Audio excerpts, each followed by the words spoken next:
మీ ఎలాంటి వ్యాపార ప్రకటనలకైనా వెంటనే మా ఛానల్ సంప్రదించండి.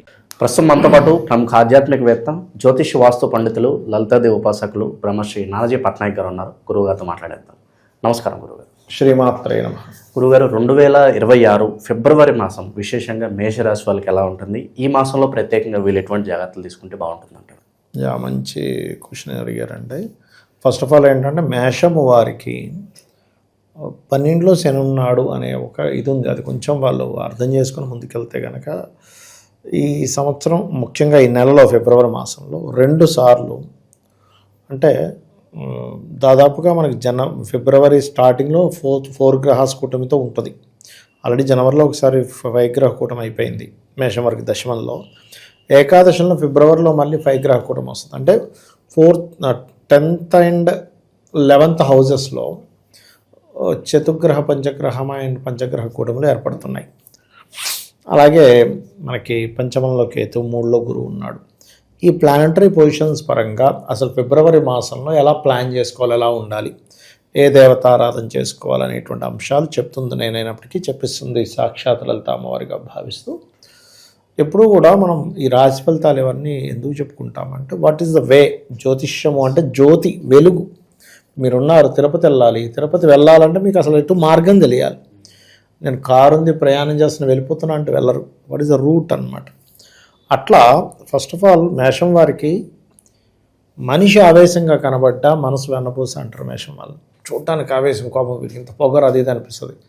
కానీ ఎవరికైనా ఏదైనా వస్తే ఫస్ట్ కదిలే వాళ్ళు మేషం వాళ్ళే, గుర్తుపెట్టుకోండి. అరే అవునా అని. అంటే మనసు కూడా అట్లా ఉంటుంది యాక్చువల్లీ చెప్పాలంటే. వీళ్ళకి ఫస్ట్ ఆఫ్ ఆల్ వీళ్ళ పూర్వజన్మ కర్మ అనేది ఒకటి ఉంటుందండి ప్రతి ఒక్కరికి కూడా. ఆ ప్లేస్ని యాక్టివ్ చేసేవాడు గురువు అయ్యాడు. ఇప్పుడు అది కూడా నెగిటివ్గా యాక్టివ్ చేస్తున్నాడు.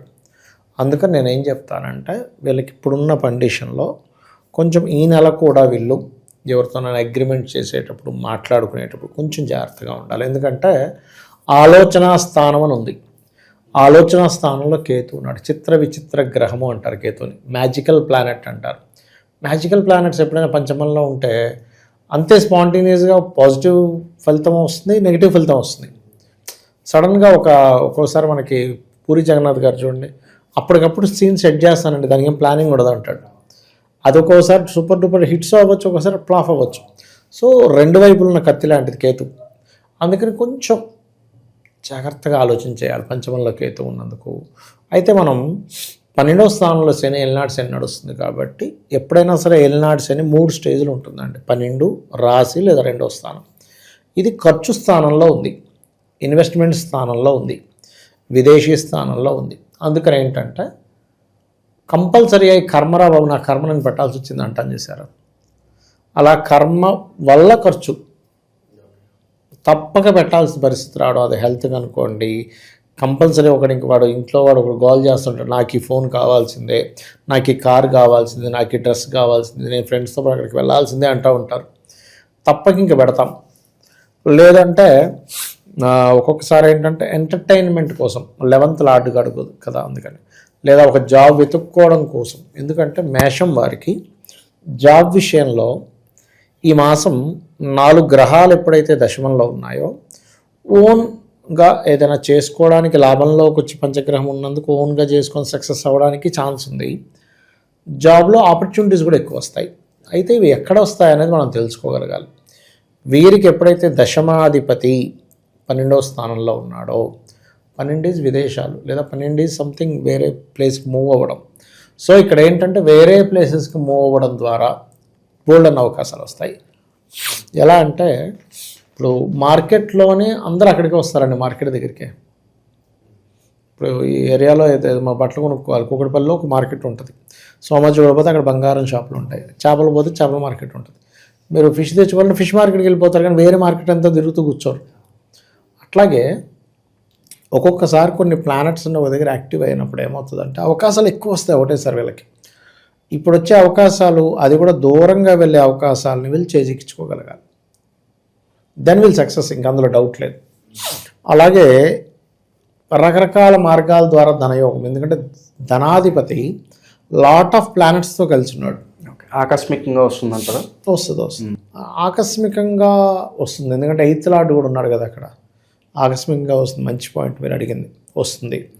కెరియర్లో కొంచెం గ్రోత్ కూడా స్కోప్ ఉంటుంది. ఎందుకంటే 10th హౌస్లో మార్స్ లగ్న అష్టమాధిపతి ఉచ్చస్థానంలో ఉన్నాడు కాబట్టి ఆ 10th హౌస్ కూడా ఫ్రూట్ఫుల్ అయింది ఇక్కడ చెప్పాలంటే. కాకపోతే అక్కడే ఘర్షణ యోగం కూడా ఏర్పడినందుకు చేస్తున్న జాబ్లోనే కొంత గొడవలు రావడం, కొంత గ్రోత్ ఉండడం, అవకాశాలు ఎక్కువగా రావడం, అనవసరమైన ఖర్చులు ఎక్కువ పెట్టడం. అయితే ప్రధానంగా ఇక్కడ మాత్రం 3లో గురువు ఉన్నందుకు మనం ఒక్కొక్కసారి అవతల వాడికి మంచి చెప్పినా వాడికి చెడుగానే వినిపిస్తుంది. వాడు కుళ్ళుకుంటున్నాం అనుకుంటాడు, అరే నువ్వు బాగానే వచ్చావు డ్రెస్ బాగా వేసుకోవాల్సింది అన్నాం మనం మంచి దాంతో. ఇప్పుడు వెంటనే ఏంది వీడు అంటే నా డ్రెస్ని కామెంట్ చేస్తాడా. అక్కడ మనకి ఎట్లా ఉంటుందంటే చాలా జాగ్రత్త మాట్లాడు. ఎందుకంటే గురువు స్వరూపం మారిందండి. ఎందుకంటే గురువు బాగున్నంతసేపు మనం మాట్లాడిన ప్రతిదీ అవతల వాళ్ళు అసలు అబ్బా ఏం మాట చెప్పారని చప్పట్లు కొడతారు. మన టైం బాగోపోతే మనం ఏది చెప్పినా కూడా వాడి బూతుగానే వినిపిస్తూ ఉంటుంది. కాబట్టి ఈ జాగ్రత్త తీసుకుంటే ఎల్నాడు శని నడుస్తుంది కాబట్టి పర్టికులర్గా వీళ్ళు కొంచెం ఇందాక నేను చెప్పినట్టుగా ఇన్వెస్ట్మెంట్స్ కొత్తగా ఏదైనా ఇన్వెస్ట్మెంట్ చేసేటప్పుడు లాంగ్ టర్మ్ చేసుకోవడం బెస్ట్. శని ఎప్పుడైనా 12లో ఉన్నప్పుడు షార్ట్ టర్మ్స్ వెళ్ళకూడదు. ఎలా అంటే ఫ్రెండ్ షేర్స్లో పెడదామన్నాడు, రేపు పొద్దునకల్లా డబుల్ అయిపోద్ది అన్నాడు, త్రిబుల్ అయిపోద్ది అన్నారు, ఏముంది 1 లక్ష తీసుకెళ్ళి అక్కడ పెట్టేస్తా. మొన్న ఒకసారి ఇట్లాగే ఒక అతనికి షేర్స్లో 5 లక్షలు వచ్చిందండి. 5 లక్షలు వస్తే అంటే నేను సజెస్ట్ చేయలేదు, ఒక ఫ్రెండ్ ఇంకో ఫ్రెండ్కి సజెస్ట్ చేశారు, తీసేసారా ఎందుకు నువ్వు ఎప్పుడు పోతూనే ఉన్నాయి లక్కీకి వచ్చాయి కానీ లేదు ఇంకో 7 లక్షలు ఇవ్వాలి, ఇంకో 2 లక్షలు అయ్యేదా కొంచెం అప్పుడు తీసేస్తా అన్నాడు. అవి పోయి ఇంకో 1 లక్ష పోయింది. అంటే ఎట్లా అంటే మనము టైం చూసి బయటకు వచ్చేది షేర్ మార్కెట్. పర్టికులర్గా మేషం వారికి పంచమ స్థానంలో ఎప్పుడైతే కేతు ఉన్నాడో, పంచమం అనేది ఏంటంటే తెలివితేటలు, ఇంటెలిజెన్స్.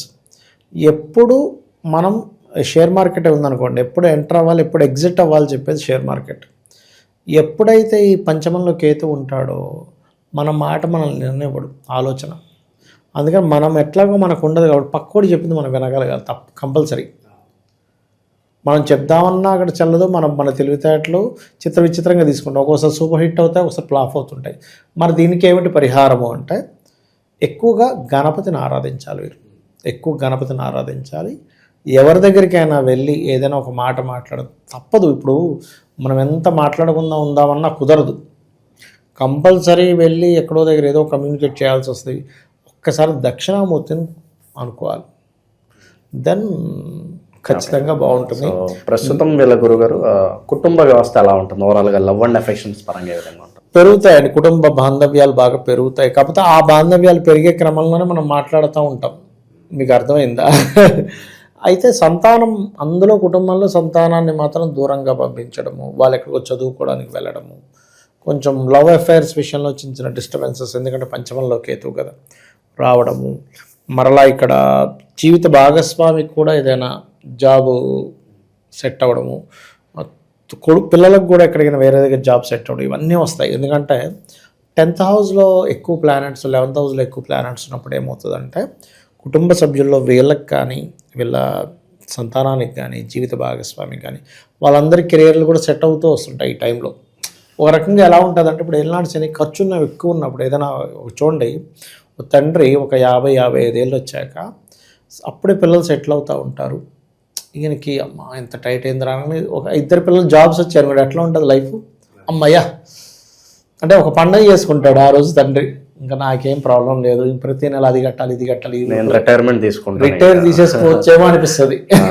కొంతమంది తీసుకోరు, కొంచెం నాది నేనే సంపాదించుకోవాలని ఉంటుంది. కానీ ఆ స్ట్రెస్ తగ్గుతుంది. అంటే 2-3 బస్తాలు మోసుకున్న వాడికి 2 కొడుకులు వచ్చి 2 బస్తాలు తీసి వాళ్ళు నెత్తిమీ తీసుకుని ఒకటే బస్తా ఉంటే ఎలా ఉంటుంది, అలాంటి ఒక ఇది కూడా వీళ్ళు చూస్తారు. బట్ ఇక్కడ ఏంటంటే ఎప్పుడూ కూడా మన పూర్వజన్మ కర్మ, పూర్వజన్మ పుణ్యం యాక్టివ్ అవ్వాలి. ఈ పుణ్యం యాక్టివ్ అవ్వాలి అంటే కేతు గ్రహానికి దీపం పెట్టడము, గణపతిని ఆరాధన చేయడము, ఇవి ఎక్కువగా చేయాలి. ఇక్కడ ఆస్ట్రాలజీ ఎప్పుడు కూడా ఏంటంటే మీరు ఏం చేయాలి, ఇప్పుడు మీకు దగ్గు వస్తుంది సార్ ఏం చేయాలి, సిరప్ వేసుకుంటారు, తలనొప్పి వస్తుంది ఒక్కరోజున వేసుకుంటారు, ఏం చేయాలని చెప్పేది ఆస్ట్రాలజీ. అంతేగాని ఇది ఇంతే కర్మ అనడానికి అసలు ఆస్ట్రాలజీ అసలు ఏమీ అక్కర్లేదు, ఇంతే కర్మ అనడానికి, అంతే కదా.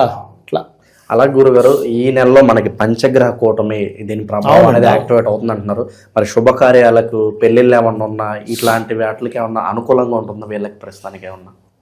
వీళ్ళకి ఇప్పుడు అనుకూలంగానే ఉందండి. ఎందుకంటే ఈ ఫిబ్రవరి మాసం, మే, జూన్ వరకు ఆల్మోస్ట్ అనుకూలంగా ఉంటుంది వివాహానికి. ఎందుకంటే గురువు ఆస్పెక్ట్ 7th మీద ఉంది కదా. అది కాకుండా లగ్న సప్తమాధిపతులు కలుస్తున్నారు దశమంలో.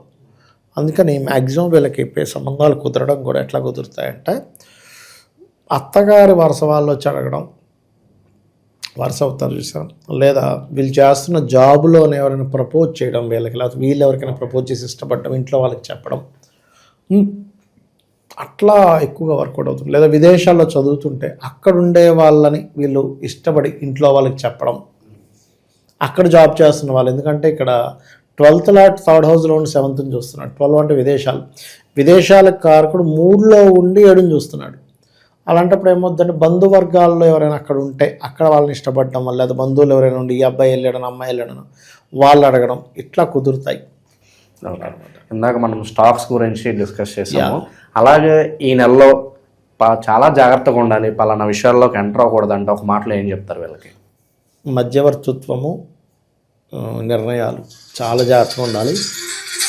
ఇన్వెస్ట్మెంట్స్ విషయంలో పర్టికులర్గా జాగ్రత్తగా ఉండాలి. ఓకే. సో కామన్గా చేసుకోవాల్సిన పరిహారాలు ఏంటంటారు గురుగారు? ప్రత్యేక గణపతి ఆరాధన, సూర్య ఆరాధన, నువ్వులు దానంగా ఇవ్వడము, సూర్య నమస్కారాలు చేసుకోవడం ఆల్రెడీ చెప్పాను కదా. ఇవి చేస్తూ శనగలు కూడా దానం ఇస్తే మిస్కమ్యూనికేషన్స్ అనేవి తగ్గుతాయి. ప్లస్ ఓం కర్పూర వీటి కామోద సమాకర్ష దిగంతరాయై నమః మంత్రం చేసుకోవడం మంచిది. ఓవరాల్గా మేషరాశి వాళ్ళకి ఫిబ్రవరి నెలలో ఏ విధంగా ఉంటుందో చాలా బాగా వివరించారు. ధన్యవాదాలు. శ్రీమాత్రే నమః.